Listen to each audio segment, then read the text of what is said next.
Okay mga boss, sasagutin lang natin yung request at tanong ng mga viewers natin. Kasi dati nag-upload tayo ng mga vintage na amplifier. Ito siguro pwedeng vintage o classic. Gawang Pinas SMG. Yan. Ito yung pinaka ano nyo, pinakalaman niya. Yan.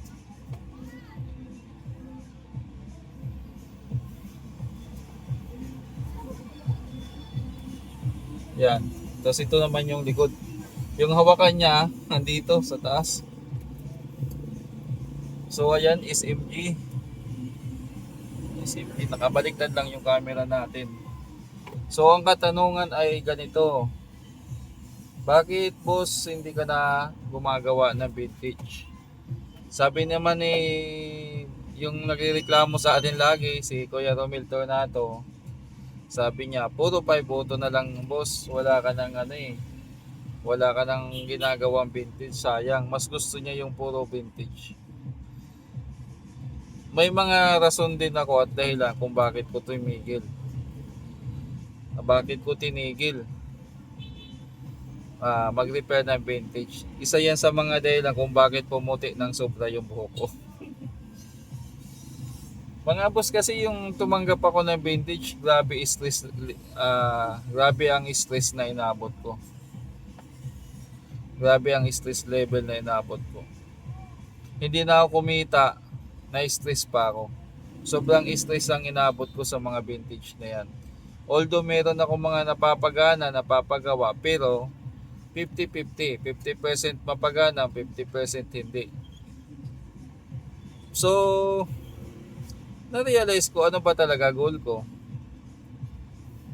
Maghanap buhay o mag-DIY or maglibang. Kasi kung maglilibang lang ako, mas gusto ko mag-repair ng vintage. Kung hindi natin pag-uusapan yung hanap buhay, o halimbawa, meron akong stable na income na pwede makasupport sa pamilya ko sa araw-araw. Tapos magiging hobby or libangan ko lang yung pag-repair ng vintage. Why not? Tuloy-tuloy natin yan. Halimbawa, kahit nagsasunog ako ng oras, nagsasayang ako ng oras sa pag-repair ng vintage, kung meron naman income na pumapasok sa akin, walang problema. Kahit i-content natin lagi vintage, walang problema yan. Kailangan kong timbangin. Sa mga hindi nakakaintindi, kailangan kong timbangin kung ano yung mas matimbang, yung hanap buhay ba o yung mag-repair ng vintage. Kasi sa totoo lang mga boss, real talk, hindi ako kumita sa pag-repair ng vintage. Bukod sa hindi ako kumita, naging stress pa yung inabot sa akin. Kumbaga, na-stress ako masyado dyan. Unang-una, mahirap gawin. Hindi hindi ako ganun kagaling pagdating sa vintage. Tapos, ang paghahanap ng pyesa, napakahirap lalo na ngayon. Hindi lahat ng pyesang sira ay mayroong pang-replace na bago. Minsan, kailangan mo maghanap ng mga second hand o ano. Sabihin na natin, boss, ba't hindi mo tiyagain? Hindi worth it. Sabihin na natin, oh, sige, mag-repair tayo ng vintage. Pwede ko bang isingil sa customer yung mga araw na at nasayang o hindi ako kubita sa araw-araw niyo para paghanap ng pyesa? So kung magcha-charge ako ng kahit sabihin natin 500 per day plus pamasahe o ibang expenses, kung inabot ng isang buwan, magkano yun? Di parang bumili na yung magkano? Sa 10 araw lang, 500 per day, 5,000 na yun. May mabibili ka namang 5,000 na vintage eh. At saka marami naman sigurong gumagawa na below 5,000 yung singil sa vintage. Hindi pagawa na lang nila doon. Kung sa akin, maghahanap pa ako ng pyesa, yun. Kaya tinimbang-timbang ko. Hindi na ako kumikita sa vintage eh. Bakit itutuloy ko pa? Number 1 natin na priority, kaya nandito tayo sa pag-repair. Naghahanap buhay tayo. Ngayon, Pag hindi ka kumikita doon sa isang bagay, bakit mo itutuloy? Ano yung isusuporta mo sa pamilya mo?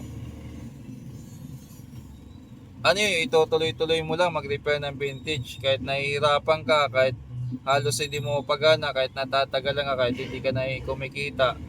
Paano yung pamilya? Di ba? Alam mong hindi ka magaling sa bagay na yun, kahit anong gawin mo, hindi ka magaling eh.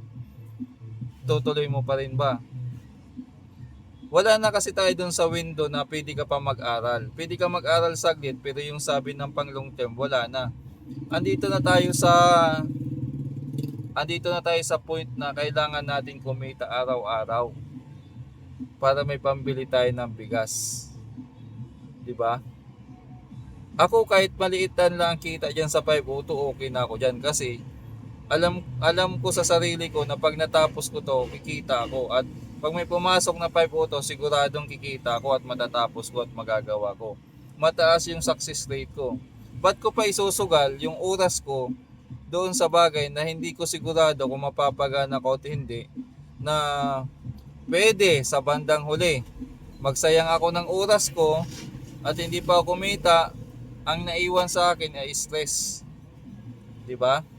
Yun lang. So, kung hindi pa naintindihan ng ng mga nagtatanong diyan, nasa inyo na 'yan mga boss. Pero lagi kong pinapaliwanag yan na ganun yung sitwasyon. Unahin natin yung hanap buhay. Kung saan ka kumikita ng maganda, doon ka. 'Di ba? Siguro naman hindi naman kaistupiduhan yung pipiliin mo yung bagay na mas madali at mas kikita ka, kaysa doon sa isang bagay na para may mapatunayan, para sabihin na magaling ka. 'Di ba? Parang lumalabas niya ng para nagsisermon tayo. Hindi. Alam ko na hindi ako kikita eh. Kumbaga, na-realize ko yan eh. Sinubukan ko yan. 2001, hindi, 2021, 2022, 2023. At the end of 2023, nag-announce ako, hindi na ako tatanggap ng vintage. EV receiver, hindi na rin. Alam ko sa sarili ko, hindi ako kagalingan dyan eh. Hindi ko kayang, hindi ako magaling. Mababa yung success rate ko. Ipipilit ko pa ba? At saka marami namang ibang magaling gumawa dyan. E di sila na, ganun lang kasimple yun. Halimbawa, boss, kaya ko yan. Kung hindi mo kaya, kaya ko yan. O di, ikaw na, ganun lang kasimple yun. Ipasa sa mas marunong, ibigay sa mas nakakaalam. Ganun kasimple.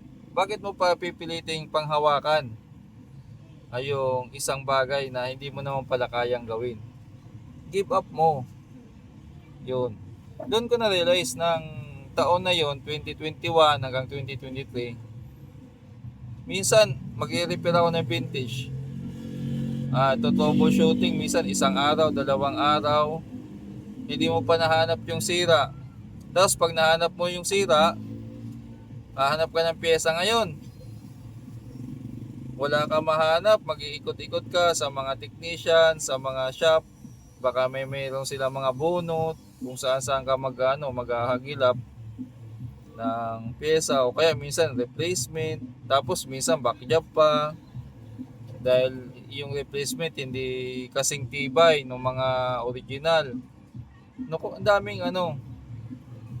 okay lang sana yun kung halimbawa sa vintage lamang yung kumikita ako kaysa wala, okay yun. Pero hindi, lamang yung hindi ako kumikita.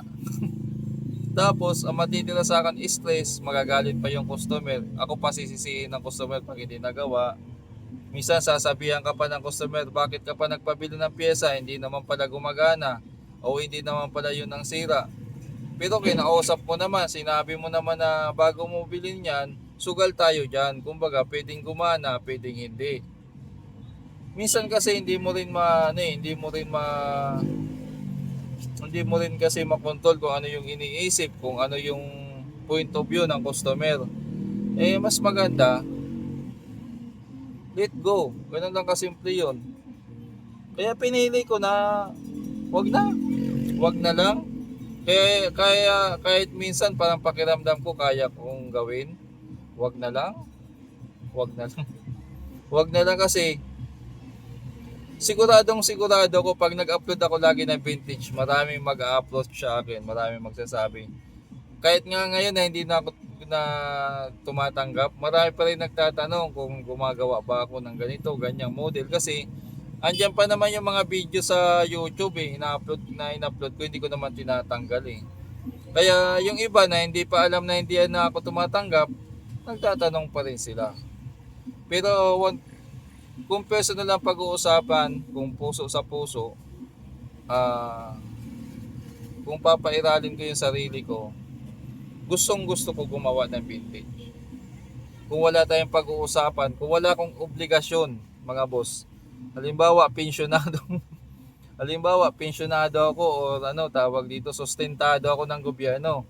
Sabihin na natin may sustento ako ng gobyerno ng 20,000 a month. Kumbaga, suportado tayo ng gobyerno. Abay, araw-araw natin i-content vintage. Ako pa mismo pupunta sa mga junk shop. Mamimili ako ng vintage na susubukan kong isalba. At pwede pa sigurong paluwalan ko sa mga pyesa ibenta. Pero hindi naman ganun yung realidad ng buhay eh. May mga technician na magagaling talaga sa vintage. Tanggapin natin at aminin natin yun. Malamang hindi ako yun. Pero meron dyan. Ang problema lang, yung ibang technician na magagaling ay ayaw mag-vlog o tinatamad mag-vlog o wala talagang hilig. Wala tayong magagawa doon. Kaya siguro minsan, gusto rin ng mga viewers natin na mag-upload tayo ng mga vintage o mag-vlog. Kaya may mga hinahanap silang ano na hindi mahanap. Kaya minsan nag-request sa atin. Kaya lang, yun nga mga boss. Number one priority natin dito ay hanap buhay talaga eh. Kaya sa 5 auto, nakakasawa man, sabi ng iba, nakakasuka na, nakakasuya, yun ang upload. Yun lang kasi ako kumikita mga boss eh. Pagbigyan nyo na ako. Kasi yun ang source of income ko. Kaya yun lang din ang i-upload ko. Kasi kung magkukontent na naman ako ng vintage, sigurado, dudumugi naman ako ng mga inquiries niyan na magpapagawa. At siguradong sigurado, marami namang mabibigo at tawag dito, yung aasa na magawa ko yung unit nila tapos bandang huli hindi. Kaya tinigil ko na talaga. So iba yung ano natin, iba yung dahil sa gusto mo lang ay pwedeng ano. Mga boss, ganun talaga pag ano, yung realidad ng buhay. Alam ko karamihan dito sa viewers ko pamilyado. Pamilyado kayo. Pag pamilyado kayo, hindi lahat ng gusto nyo masusunod. Hindi lahat ng gusto nyo ay mapagbibigyan. Ganun yun. May mga hilig ka sa buhay, may mga, sabihin natin, may mga trip ka na hindi mo na pwedeng gawin pag pamilyado ka na. Parang ganun lang din. So, ako, hilig ko din magkalikot ng vintage pero kailangan kong i-let go kasi kailangan ko maghanap buhay. Na kahit pa paano, related pa rin naman sa audio, sa amplifier, 5 auto. 5 auto. 5 auto talaga yung ano eh, yung pangsangkalan ko eh. Pero kung halimbawa, yun nga, ulitin natin. Wala akong problema sa finances. May pension ako, may sustentado ako ng gobyerno. Abay, mag-upload tayo dyan. Kahit isang taon pa yan. Yan kasi mga napapanood nyo din minsan na mga, di ba marami dyan mga foreigner, yung mga English, mga American, o yung iba pa na nagbablog ng vintage. Yan malamang mga sustentado ng gobyerno yan o may mga ibang hanap buhay yan na ginagawa lang nilang vlog for the content, for the ano lang. Tayo purely hanap buhay tayo at take a host sa buhay. Kailangan natin kumayod araw-araw. Kahit nga ito pagbablog, kinatsaga ko na. Kahit pa paano makatulong man ng pambigas. Grabe talaga, pambigas, pang-ulam. Yun. Pero, isa pa, kung kita din natin sa YouTube, yung earnings natin sa YouTube ay sapat na para maging magaan ang buhay or makakain o makatawid sa pang-araw-araw yung pamilya. Abay, pwede rin natin gawin yan pag umanda yung ano, Ganon din, ako na mismo pupunta sa mga junk shop or sa mga customer. Ako na mismong tatanggap ng mga repair. Magawa sa hindi, okay lang, may content. Basta yung earnings natin ay kayang ibuhay ng pamilya. Pero hindi rin talaga mga boss eh. Wala talaga eh. Hindi talaga sapat. Alam nyo naman ang sitwasyon ngayon. Yan ang pinakadahilan ko. Hindi dahil sa ayaw ko, gusto ko. Pero hindi talaga tawag dito, hindi talaga pasok kasama sa isa-sacrifice. Yan, oo, nanonood ka man, ikaw, Kuya Romilton nato, ikaw yung mahilig talaga reklamo. Sana maunawaan mo ako, pero kung hindi mo pa rin ako maunawaan, wala na ako magagawa dyan. Alam ko gustong gusto mo mag-upload ako ng wala kailangan talaga nating kailangan talaga nating 5 At kung ano naman kasi pumapasok na gawa, yun lang din naman yung natin tatanggapin. Di at pinapapasok lang natin na gawa, 5 kaya 5 lang din. Wala. Kaya pabalik-balik lang tayo. Basta yung sinasabi ko lang nasa loobin ko. Kung gusto ko talagang kung wala talaga akong gaanong problema sa finances at araw-araw kami nakaka-survive ng pwede. Kasi grabe yung dinanas ko doon nung puro vintage ang ginawa ko nung mga nakaraang taon na nagpa-desisyon sa akin na tumigil na. Alam nyo ba na may time na may buwan na halos wala akong kinita dahil sa vintage na yan na sinubukan kong kalikutin ng araw-araw, umabot ako ng 1 buwan. Tapos bandang uli, hindi ko man lang pala mapapagana. Doon talaga ako napaisip na wag na lang. Maganda wag na lang kaysa nahawakan ka ba yung sasalita. Wag na lang. Kasi umabot sa punto na halos hindi na ako makabayad ng pangrenta ng bahay. Tapos hindi naman lahat ng oras pwede mong singilin yung customer kapag hindi nagawa, di ba? May mga customer naman na kahit hindi nagawa, magbibigay sa iyo. Pero may mga customer din na kapag hindi mo nagawa, galit na sa iyo. Pagbibintangan ka pa na kesyo kinahuyan yung pyesa, kesyo lalong sinira, kesyo ganito ganyan. So iwas-iwas na din ako kasi may mga customer din ako na masilan. At may mga naging customer ako sa vintage na naging masilan din talaga. Tinigilan ko talaga. Yun lang mga boss.